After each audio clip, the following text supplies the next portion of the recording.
প্রিয় ভাইয়েরা, ভালো আছেন সকলে? আলহামদুলিল্লাহ। নাহমাদুহু ওয়া নুসাল্লি আলা রাসূলিহিল কারীম। আম্মা বাদ। আজকে আমরা সোনাপুর মাঝপাড়াতে গণসংযোগ করেছি।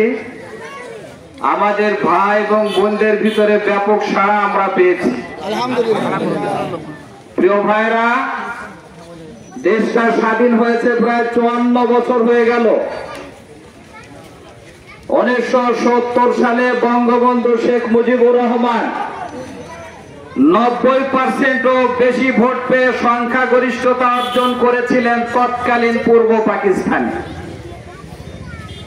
কিন্তু পশ্চিম পাকিস্তানের শাসকেরা সুষ্ঠুভাবে ক্ষমতা হস্তান্তর না করার কারণেই আমাদের একটা স্বাধীনতা যুদ্ধে লাফিয়ে পড়তে হয়েছিল।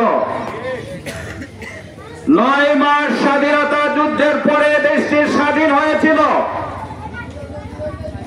বঙ্গবন্ধু শেখ মুজিবুর রহমান দেশে ফিরে আসলেন। যে 90%-এরও বেশি ভোট পেয়ে তিনি নির্বাচিত হয়েছিলেন এই পূর্ব পাকিস্তানে।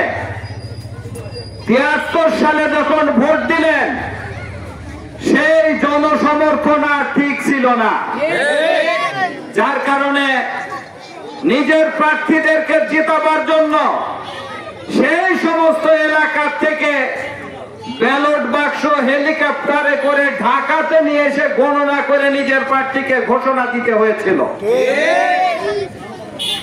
ব্যাপক লুটপাটের কারণে 74 সালের যে দুর্ভিক্ষ হয়েছিল, 75 সালে একনায়কতন্ত্র কায়েম করার কারণে, বাকশাল প্রতিষ্ঠিত করার কারণে, সব দলকে নিষিদ্ধ করার কারণে, সব পত্রিকা নিষিদ্ধ করার কারণে 15 আগস্ট 1975 সালে যখন সপরিবারে মারা গিয়েছিলেন, আমরা তো পরের প্রজন্ম মুরব্বীরা ভালো বলতে পারবে, আর ইতিহাস বলে সারা দেশে কান্নাকাটি করার কোন লোক খুঁজে পাওয়া যায়নি।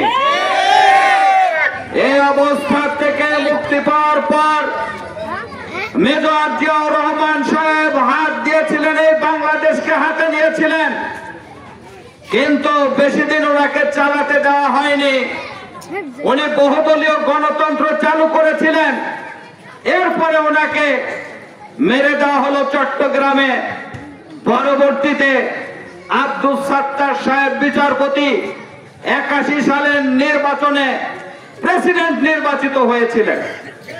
তাকেও বেশি দিন চালাতে দেওয়া হয়নি। এরশাদ সাহেব ক্ষমতা দখল করেছিলেন এবং সেনা শাসন চালানো শুরু করলেন।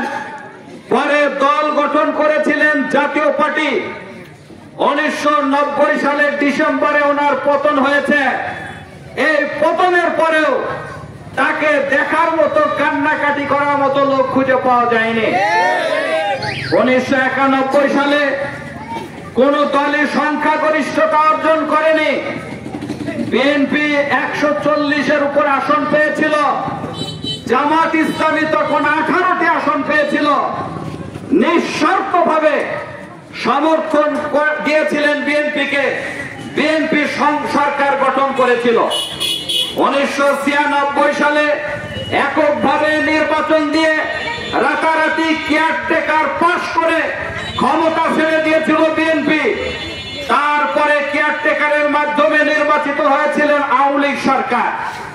2000 সালে আওয়ামী লীগ সরকার এক দেশ থেকে আরেক দেশে রাস্তার পরিবর্তে ইন্ডিয়ার থেকে আমাদের উপর দিয়ে আবার ইন্ডিয়াতে রাস্তা দেওয়া, তাদের কোড ব্যবহার করতে দেওয়ার সুবিধা দেওয়া, এই সমস্ত বিষয়গুলো যখন আসলো এবং চট্টগ্রামের 72 হাতে মার্ডার হয়েছে, 8 মার্ডার, আর গ্রেপ্তার হয় মেহেরপুরের জেলা আমির আলহাজ সমীর উদ্দিন সাহেব। এই অত্যাচার নির্যাতন থেকে বাঁচার জন্য 4 দলীয় জোট সেদিনকে গঠিত হয়েছিল এবং 2001 সালে নির্বাচনের মাধ্যমে সংখ্যাগরিষ্ঠতা অর্জন করে 2006 সাল পর্যন্ত ক্ষমতা পরিচালনা করেছিল।